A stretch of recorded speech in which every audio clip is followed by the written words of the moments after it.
मरकुस रचित सुसमाचार अध्याय 7।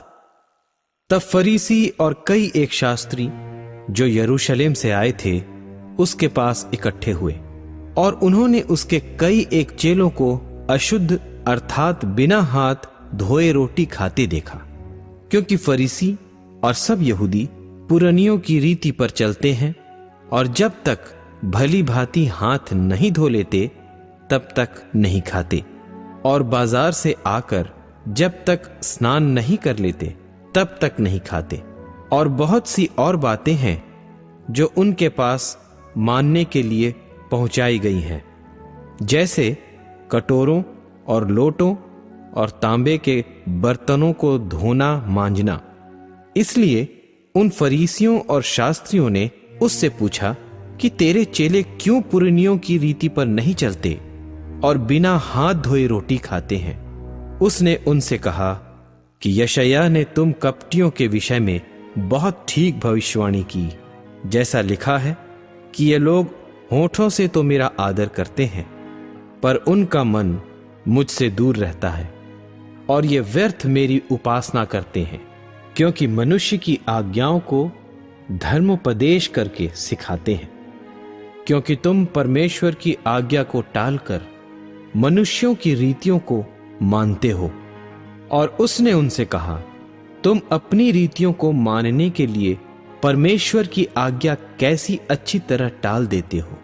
क्योंकि मूसा ने कहा है कि अपने पिता और अपनी माता का आदर कर, और जो कोई पिता व माता को बुरा कहे वह अवश्य मार डाला जाए। परंतु तुम कहते हो कि यदि कोई अपने पिता व माता से कहे कि जो कुछ तुझे मुझसे लाभ पहुंच सकता था वह कुर्बान अर्थात संकल्प हो चुका, तो तुम उसको उसके पिता व उसकी माता की कुछ सेवा करने नहीं देते। इस प्रकार तुम अपनी रीतियों से जिन्हें तुमने ठहराया है परमेश्वर का वचन टाल देते हो और ऐसे ऐसे बहुत से काम करते हो। और उसने लोगों को अपने पास बुलाकर उनसे कहा, तुम सब मेरी सुनो और समझो। ऐसी तो कोई वस्तु नहीं जो मनुष्य में बाहर से समाकर अशुद्ध करे, परंतु जो वस्तुएं मनुष्य के भीतर से निकलती हैं वे ही उसे अशुद्ध करती हैं। यदि किसी के सुनने के कान हो तो सुन ले। जब वह भीड़ के पास से घर में गया तो उसके चेलों ने इस दृष्टांत के विषय में उससे पूछा। उसने उनसे कहा, क्या तुम भी ऐसे ना समझ हो? क्या तुम नहीं समझते कि जो वस्तु बाहर से मनुष्य के भीतर जाती है वह उसे अशुद्ध नहीं कर सकती, क्योंकि वह उसके मन में नहीं परंतु पेट में जाती है और संडास में निकल जाती है। यह कहकर उसने सब भोजन वस्तुओं को शुद्ध ठहराया। फिर उसने कहा, जो मनुष्य में से निकलता है वही मनुष्य को अशुद्ध करता है, क्योंकि भीतर से अर्थात मनुष्य के मन से बुरी बुरी चिंता, व्यभिचार, चोरी, हत्या, पर स्त्रीगमन, लोभ, दुष्टता, छल, लुचपन, कुदृष्टि, निंदा, अभिमान और मूर्खता निकलती है। यह सब बुरी बातें भीतर ही से निकलती हैं और मनुष्य को अशुद्ध करती हैं।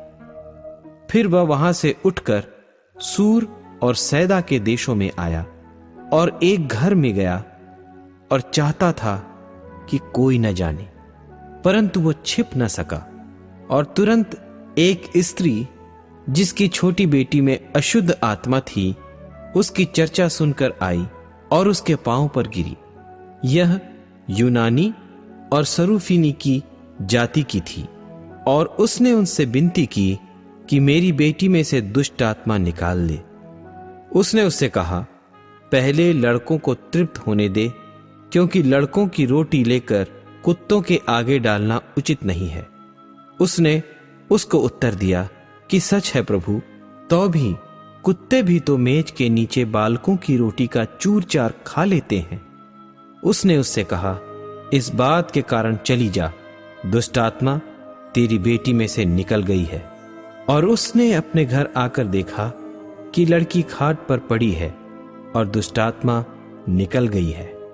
फिर वह सूर और सैदा के देशों से निकलकर दिकपुलिस देश से होता हुआ गलील की झील पर पहुंचा, और लोगों ने एक बहरे को, जो हकला भी था, उसके पास लाकर उससे विनती की कि अपना हाथ उस पर रखे।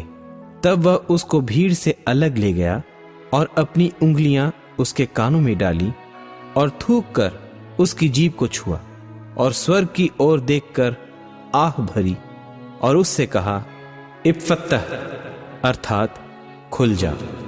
और उसके कान खुल गए और उसकी जीभ की गांठ भी खुल गई और वह साफ साफ बोलने लगा। तब उसने उन्हें चिताया कि किसी से न कहना, परंतु जितना उसने उन्हें चिताया उतना ही वे और प्रचार करने लगे। और वे बहुत ही आश्चर्य में होकर कहने लगे, उसने जो कुछ किया है सब अच्छा किया है। वह बहिरों को सुनने की और गूंगों को बोलने की शक्ति देता है। मरकुस रचित